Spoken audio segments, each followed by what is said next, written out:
Mengenai ilmu manfaat itu kita mengikuti ya tradisi ulama-ulama dulu. Itu kalau pakai standar dengar makna indikator atau indikasi, itu adalah dimulai dari kita legowo ya. Kita legowo dengan faham-faham atau dengan satu hal.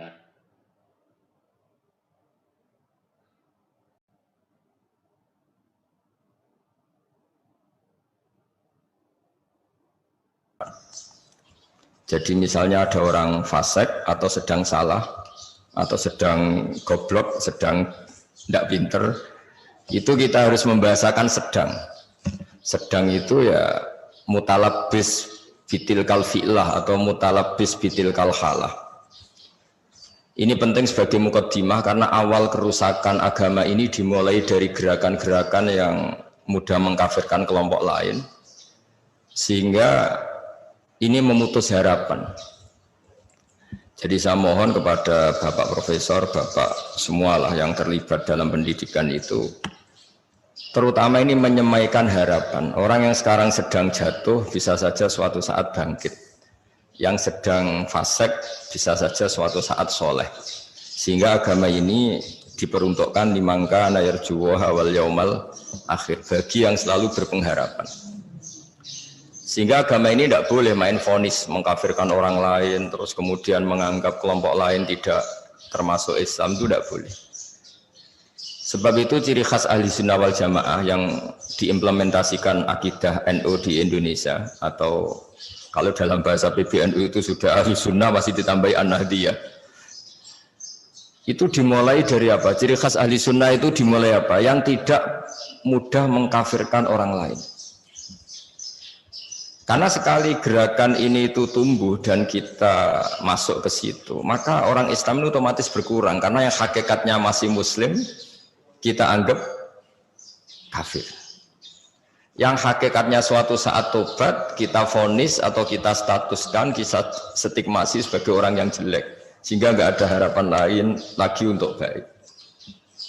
Sebab itu pengajian ini atau ngaji ini saya mulai dari ciri khas mazhab ahli sunnah wal jamaah tentang ilmu manfaat. Ilmu manfaat itu ilmu yang orang itu selalu berharap kepada Allah Subhanahu wa taala. Limangka nayarjuwa wal yaumal akhir. Saya beri beberapa contoh masail fiqhiyah. Ada orang misalnya mati bunuh diri atau mati karena minum oplosan. Itu di Syarhun Nawawi, syarah hadis Nawawi ketika mensarai Sahih Muslim. Gimana hukumnya orang yang mati karena oplosan atau karena bunuh diri? Sebagian ulama mengatakan jangan datangi jenazahnya sebagai hukuman biar nggak ada lagi yang mati bunuh diri. Ada ulama yang berpendapat tetap kiai itu datang karena bunuh diri itu sudah salah, dan kalau kiai-kiai tidak datang maka ditakutkan ada kaifiah baru dalam mengelola jenazah. Dan itu lebih bahaya. Misalnya ada orang mati oplosan karena orang-orang soleh tidak datang, kemudian komunitas mereka bikin satu tradisi baru dalam memakamkan jenazah. Misalnya didusi mbek arak, terus mayitnya didep nongetan, atau dimakamkan begitu saja. Sebab itu pertanyaannya, lalu gimana? Ya al-maisur la yasqutu bil ma'sur, kita harus datang, setidaknya kita tetap mendatangi syariat Islam yang dalam mengelola jenazah dimakamkan secara benar, dimandikan secara benar, disolatkan secara apa? Benar. Nah, artinya begini, kita datang ini sebetulnya bukan bentuk penghormatan ke orang fasik, tapi bentuk mengawal syariat Islam supaya tetap berjalan meskipun sedang mengelola orang apa? Fasik. Jadi ini penting sekali saya utarakan supaya legowo kita sebagai pemandu ilmu atau pemandu mazhab ahli sunnah wal jamaah itu bukan urusan seneng dan tidak seneng, tapi kita ngawal syariat Islam ini, kita kawal. Caranya apa? Ya tadi selalu berpengharapan limangka narjuwa wal yaumal akhir. Kalau tadi dikatakan Pak Rektor misalnya susah menerapkan pesantren di kampus, Tapi jangan pernah putus harapan. Al-Azhar itu ya kampus, tapi tradisinya pesantren. Di situ ada ijazah toreko, ada ijazah cara menghafal Quran secara benar, tapi tetap tradisinya itu kampus. Nah, saya memulai makalah ini dengan buku yang jenengan baca semua, yang jenengan bawa, nanti tak baca secara urut, sebagian yang pokok-pokok. Saya mulai dengan ilmu manfaat itu ilmu yang kayak apa? Saya akan berpendapat ilmu yang selalu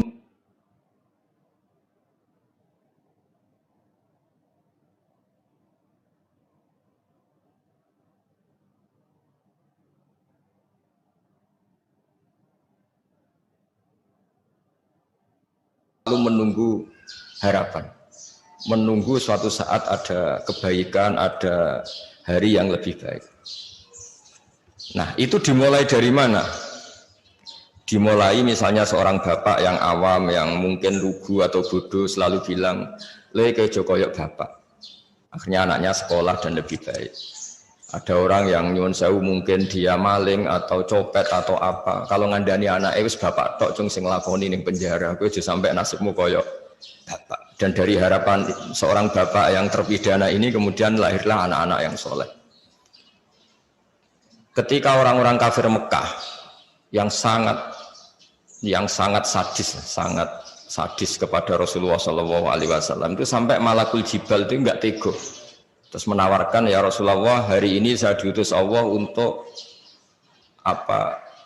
Untuk menghancurkan orang-orang Mekah yang mengusir engkau, yang menyakiti engkau. Tapi kata Nabi, jangan.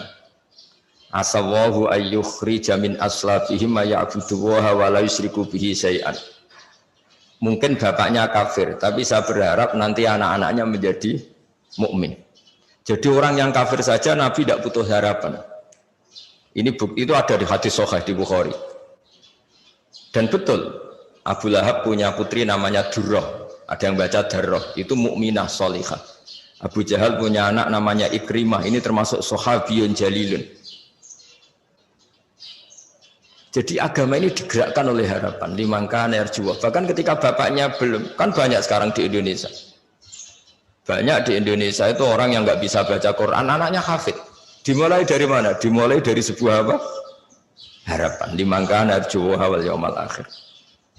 Sebab itu dalam sebuah kitab Jami'u Usulil Aulia, kitab tentang para wali, itu Abul Hasan Asyadili pernah mimpi. Di situ ketemu Nabi Nuh dan Nabi Muhammad SAW dalam mimpi itu. Itu Nabi Nuh digojok begini sama Nabi Muhammad. Andaikan Nabi Nuh tahu bahwa dalam tubuh orang kafir bisa saja ada sperma nasamah namanya kalau dalam bahasa Arab yang suatu saat ini jadi mukmin. Misalnya Abu Jahal, ternyata dia menyimpan nasamah, yaitu nanti jadinya ada Ikrimah bin Abi Jahal. Mungkin buyut-buyut kita, orang-orang di negara-negara Eropa, mungkin banyak yang mbah-mbahnya kafir. Atau yang karuan ya di Arab lah. Di Arab itu banyak orang kafir yang karuan di kitab itu Abu Jahal punya anak Ikrimah, Abu Lahab punya anak Darrah. Andai kan Nabi Nuh tahu bahwa orang-orang kafir yang beliau pasutkan itu mati, padahal di tubuh mereka tersimpan nasamatan mukminah, bisa saja tersimpan calon-calon orang mukmin, maka mada'a ala qaumih, maka tidak akan masukkan kaumnya. Artinya apa? Kenapa Nabi Nuh yang termasuk ulul azmi, akhirnya syariatnya Nabi Nuh nak menjadi syariat kita? Karena syariat kita tidak boleh Rabbila tadhar alal ardi minal kafirina daya. Karena yang sedang bodoh bisa saja di situ tersimpan calon-calon profesor, calon-calon doktor, calon-calon ulama. Padahal bapaknya awam atau lugu. Maka Bapak Purwo, Pak Profesor Purwo, saya pernah ketemu profesor juga di Jogja, cerita, Gus, sebenarnya saya dengan bapak saya itu entah pinter mana. Kok sampean cerita gitu? Ya, bapak saya ini petani udun, punya anak profesor. Saya profesor, anak saya naik SMP saja kesulitan. Sudah jadi pinter siapa? Makanya cerita yang favorit di Mbah Zubair, abahnya Mbah Mun itu, ada orang awam, bodoh, punya anak alim alama. Setelah punya anak alam-alama ini, anaknya ini punya pondok besar. Ya rata-rata santri itu kultus. Anaknya saja sealim ini, apalagi bapaknya. Suatu saat bapaknya ke situ, sholatnya ya tidak benar, wudunya tidak benar. Santri itu masih bisa mentakwil. Ini mungkin jadab. Jadab itu bahasa khusus pondok, mungkin punya perilaku khusus lah, yang sudah terbebas dari syariat. Suatu saat bapaknya ini kencing dekat musola, jadi sudah nggak bisa ditakwil. Wah ini kali ini bodoh betul ini. Singkat cerita si santri memberanikan diri matur kiainya, Pak Yai, saya ini kecewa. Dulu saya ngira bapak anda lebih pintar dibanding anda, karena anda alim betul. Ternyata bapak anda ini bodoh. Terus kata sang kiai tadi, ora cung, bapakku itu pintar, sing bodoh itu mbahku. Kenapa bapak jenengan pintar? Karena memutuskan punya keputusan terbaik dalam hidupnya, yaitu saya dipondokkan. Akhirnya saya jadi orang alim. Nak mbahku bodoh, mereka ora tau mondokno. Artinya apa? Generasi bodoh itu bisa diakhiri. Maka sebetulnya seorang yang bodoh itu ya sedang bodoh. Bisa saja di sini menyimpan tadi nasamatan sing mukminatan, nasamatan alimatan, nasamatan sing mu'jibatan. Sehingga kalau dalam ngaji nahwu, ini juga orang-orang UNU juga harus ngaji nahwu. Bahasa nahwu itu manusia itu berstatus.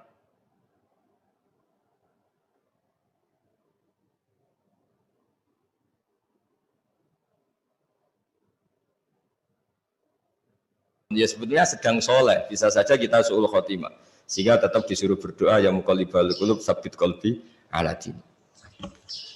Lalu gerakan-gerakan ekstremis itu tidak mau belajar seperti ini. Kayak apa dulu Abi Sufyan musuhi Kanjeng Nabi, tapi akhirnya mukmin. Semua perang orang kafir itu dipimpin Abi Sufyan.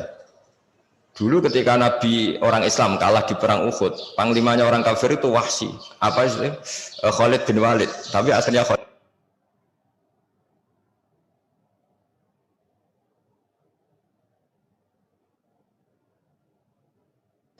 Islam.